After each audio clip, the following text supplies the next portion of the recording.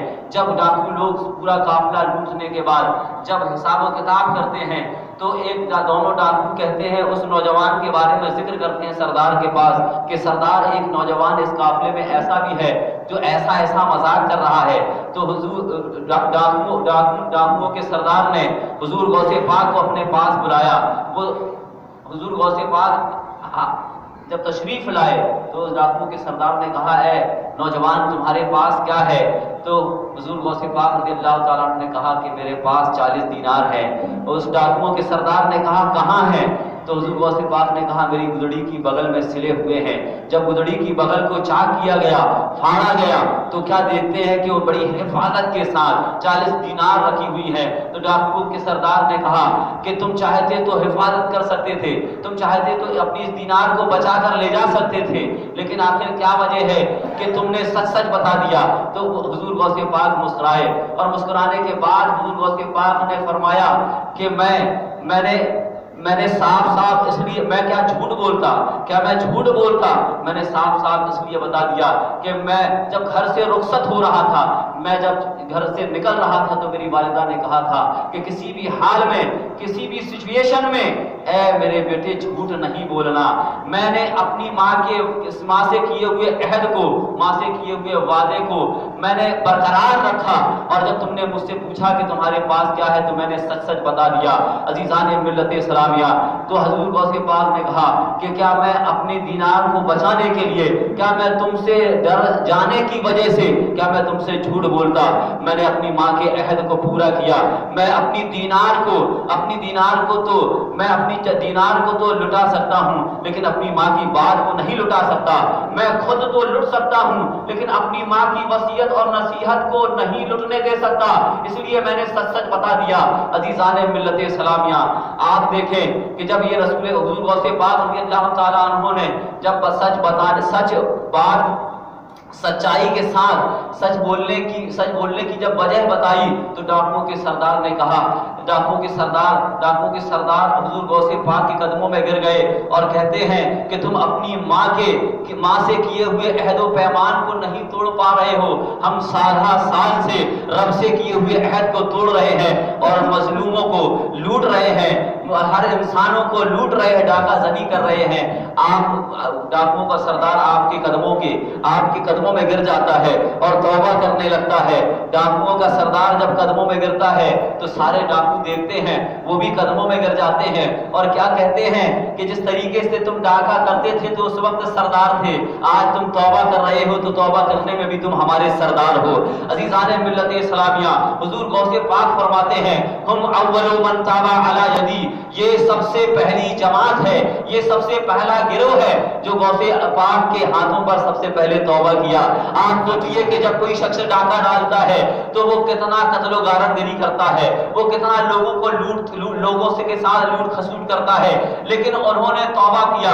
حضور عبد القادر جیلانی رضی اللہ تعالیٰ عنہ کے قدموں میں گر گئے تو حضور غوث اور سچے دل سے انہوں نے توبہ کی، تو توبہ کرنے کے بعد ان کو کیا مقام ملا؟ ان کو یہ مقام ملا کہ کسی شاعر نے کیا کہا ہے کہ اس نے چوروں کو دیکھا ولی کر دیا، پر خطاؤں کو پکڑے جلی کر دیا، موت آدم کی ہے ہر نظر کی میاں، ان کا فرمان خالق کا فرمان ہے۔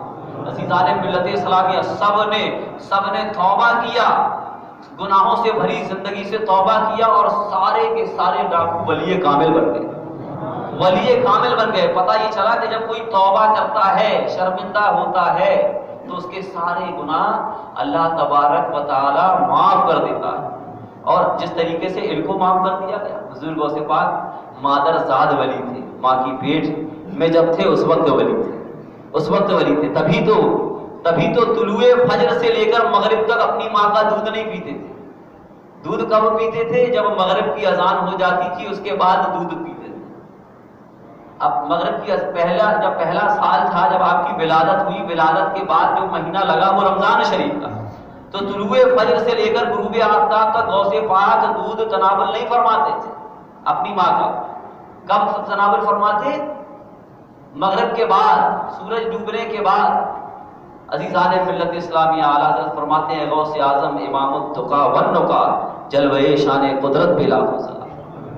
یہ آپ کا حضور غوث پاک کہیں سیر و تفریح کے لیے ایک مرتبہ گئے تو ایک بیل نے آپ سے کہا، اے عبد القادر، تم سیر و تفریح کے لیے نہیں پیدا کیے گئے ہو، تمہیں اللہ تبارک و تعالیٰ نے کسی اور کام کے لیے پیدا کیا، آپ واپس اپنے گھر کی طرف چلے جاتے ہیں۔